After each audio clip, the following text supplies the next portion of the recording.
I guess I'll start by apologies from Greg. Literally, we found out he couldn't join us 2 days ago.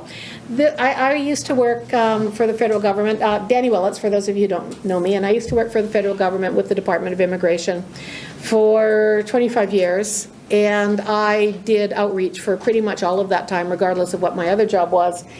And they tend to go in cycles about how they allow people to participate in outreach seminars, and usually headquarters ignores it, and every now and then they decide to get involved. And so I guess what happened was they noticed that Greg was going out. They asked him what it was, and they said he could not come because it is a session for which people pay.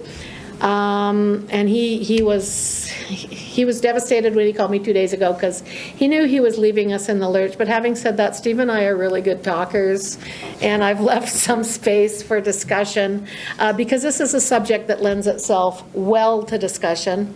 And I'll let Steve introduce himself, and then we'll get moving. Are we able to control that with this? Yeah. Just want to test it.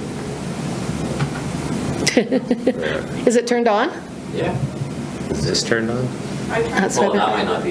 Yeah, that's what I was saying. Is that one turned on? Oh, there you go. You got it. I don't know what you did, but it worked. Okay. Okay. Yeah, so hi, I'm Steve Meurens. I'm a partner at Larley Rosenberg, which is a law firm in Vancouver. I'm also an active blogger, and also have an immigration podcast with Peter Edelman and Deanna Okanachoff.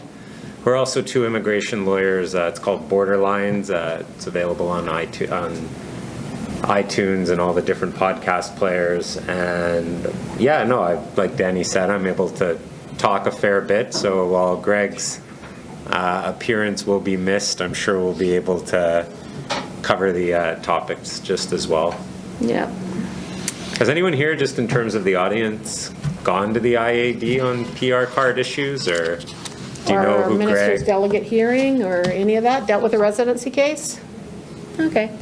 No one's dealt with a residency case? Has anyone applied for a PR card for a client, or some? Okay, so we're gonna the level then we'll cover the basics, but then it will, each topic, I guess we can start at a basic level and then get into some pretty in-depth case law as well. So hopefully by the end of the 3 hours or whatever we have, that you'll know the area really well also, so that it's from anyone who's just doing their first PR card application for a client to representing someone at the Immigration Appeal Division for loss of status.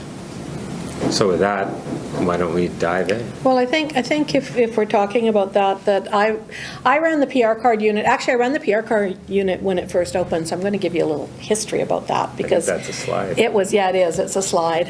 It's our first little bit of history.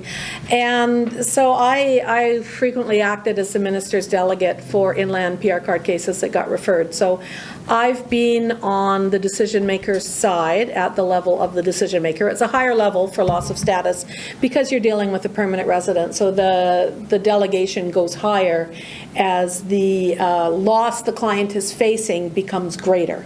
So when a person is losing permanent resident status, then they're facing a fairly significant loss. So the decision maker goes higher, and it's a program manager, oversees, and I believe a supervisor at Minister's delegate. No, but minister's delegate is who at the port of entry? Do you know? Oh, anyone who's delegated. Oh, is it officer level though? Do you know, or does it go up to the supervisor?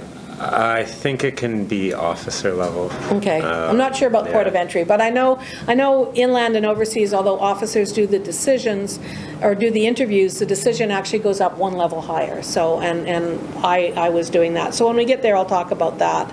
But I do have significant experience dealing with PR cards, loss of status, residency issues on the inside. So, and you've been to the IAD on these cases, yes? So you've done IAD in federal court? Yeah, IAD and federal court on So this. between the two of us, we've basically done everything that we're going to be talking about. So Actually, so on good. just a little tangent, I don't know. So on these loss of status cases, and I'm going to jump a little bit ahead. We don't even have a slide on it because it's just something I thought of as you were That's all right. talking. Yeah. But in terms of it having to be a minister's delegate who issues the report, something that happens more commonly than you'd think and was discovered by a lawyer in Richmond is it has to be a minister's delegate at the border who issues the report to say that a permanent resident has not complied with the residency obligation and will be issued a departure order. And it seems a not small amount of times it's not actually a minister's delegate who's making that referral. So you can ATIP and get a full list of the minister's delegates who are at a border crossing. And there have been federal court cases that have been won just because it was discovered that somebody who was saying that they were a minister's delegate wasn't actually a minister's delegate, which in a residency case, and if you have a residency appeal going, can be a pretty big factor in the appeal, as we can get into. Yeah, we can talk a little bit about that when we get to federal court too, because delegation comes into it. Yeah. So PR card basically came in either with or shortly, go back one slide, shortly after IRPA. Before that, there was no document that provided any indication of a PR card having status other than the document that showed when they became a permanent resident, i.e. the landing document. And so one of the things that they said they would do when they brought IRPA in was they would issue these cards, and people really wanted these cards. And so what they started with was nobody could be issued a second card, an extension of a card, without obtaining it in person. So they had to come downtown to the PR card office and get it in person. And so we opened the office that's down where the citizenship courts are now. You guys all know that office? They opened that office, that's where the PR card office was, and we had a number of different officers that would do the interviews to issue the cards, and there was a process for urgent cards, and we were getting more and more and more backed up, and we made people have appointments, and they decided to open them up on the weekend for first come, first served. So the very first weekend we did that, I was in charge, and we looked out the door, and it was like back when we used to interview everybody in person. They were down the street and around the corner. There were hundreds of people lined up. We didn't anticipate that. Like, nobody knew what to do. And of course, it being the weekend, there's nobody in Ottawa for me to get some help from. And so here I am with way more people than I know I'm going to be able to deal with. We made the news. So, you know, halfway through, the news cameras are there and trying to barge. And I'm, you know, I've had media training, but nothing prepared me for this. And so finally at about, I think it was about 4 o'clock, I locked the doors. I didn't know what else to do. And so we dealt with all the people that had come in, and I thought, man, I hope I never, that was my very, very, very worst day working for the Department of Immigration, was being in charge of the PR card. The very first day they opened it on a first come, first served basis to people who could come in and get their card. It was horrible. Anyhow. So needless to say, the process got refined. So now we can move on. That's my story. So, what is a PR card? PR card was never meant to be either an ID document or a status document. People thought it was, but it wasn't. The initial rationale for the PR card was to allow you to get onto a commercial vehicle, train, plane, bus, to return to Canada. That's what it was meant for.